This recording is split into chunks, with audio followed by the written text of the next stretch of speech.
There aren't too many famous sheep. Perhaps you are familiar with Dolly, the cloned sheep who made headlines about 20 years ago. Maybe you've heard of Shaun the sheep, a fictional character from the Wallace and Gromit franchise. Maybe you've heard of Chris. Chris was a merino sheep from Australia who got lost for 5 years.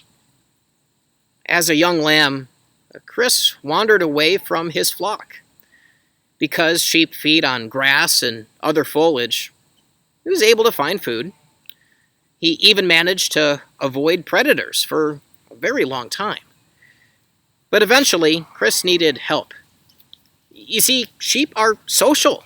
They need the flock. The flock provides a measure of protection. The flock provides much needed social interaction. And most of all, when a sheep is with the flock, it is never far from the shepherd. And sheep cannot survive without humans, because they do not naturally lose their wool coat. They need to be shorn at least once per year, or the coat will keep getting bigger and bigger. But Chris had not been shorn in 5 years. Now, the average fleece for a sheep weighs about 11 pounds. Chris's fleece weighed 91 pounds. He could barely walk. He was at severe risk of infection or injury. He only survived because local shepherds called in a specialist to shear his fleece. There is safety in the flock. It's true for sheep, and it's even more true for followers of Jesus.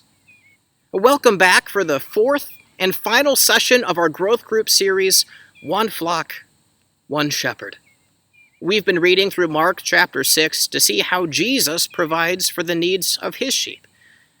First, we read how Jesus had compassion on the desperate crowds, which were following him like sheep, without a shepherd. A sheep needs someone to follow. Well, then Jesus fed the multitude with 5 loaves and 2 fish.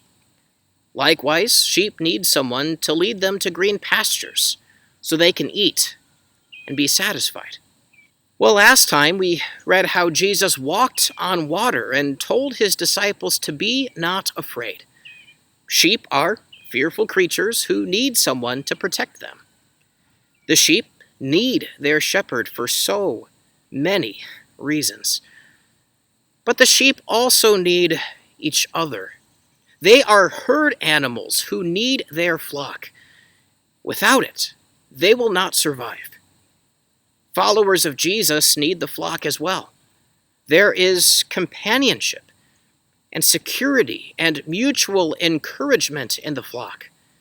And Jesus promises that wherever 2 or 3 are gathered in my name, there am I among them.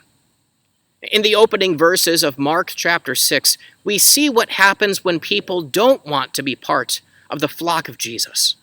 Many people in his hometown of Nazareth were offended that a simple man would have authority to say and do such great things. They said, "Where did this man get these things? What is the wisdom given to him? How are such mighty works done by his hands? Is not this the carpenter, the son of Mary and brother of James and Joses and Judas and Simon? And are not his sisters here with us?" And they took offense at him. But in the closing verses of Mark chapter 6, we see the opposite reaction on the shore of the Sea of Galilee.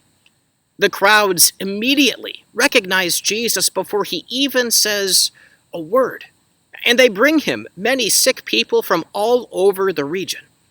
They flock to Jesus, and Jesus, he heals them all. We cannot follow Jesus on our own terms, and we cannot follow Jesus alone.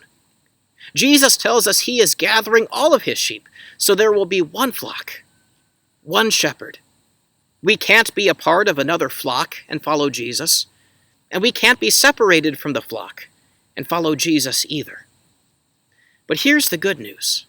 The flock of Jesus includes all kinds of people. Jesus welcomes sheep who have wandered off and have years and years of baggage that needs to be shorn away. Jesus welcomes sheep who have been stubborn and rebellious.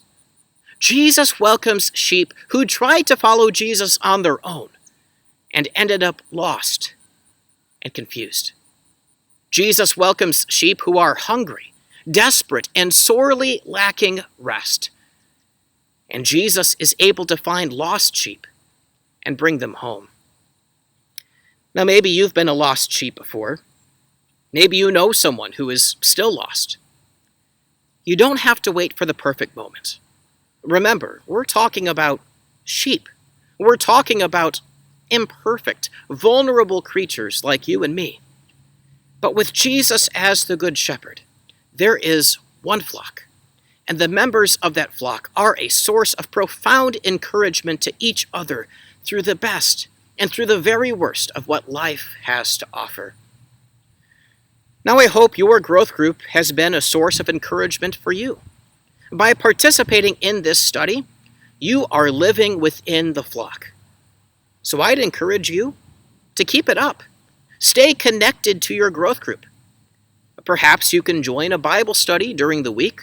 Maybe you can find another time to spend time in God's Word with other Christians. Without the flock, it's hard to be a sheep. But within the flock, the Good Shepherd unites his sheep. Within the flock, he protects them, feeds them, and saves them. May Jesus, the Good Shepherd, guard and keep you in his one flock forever.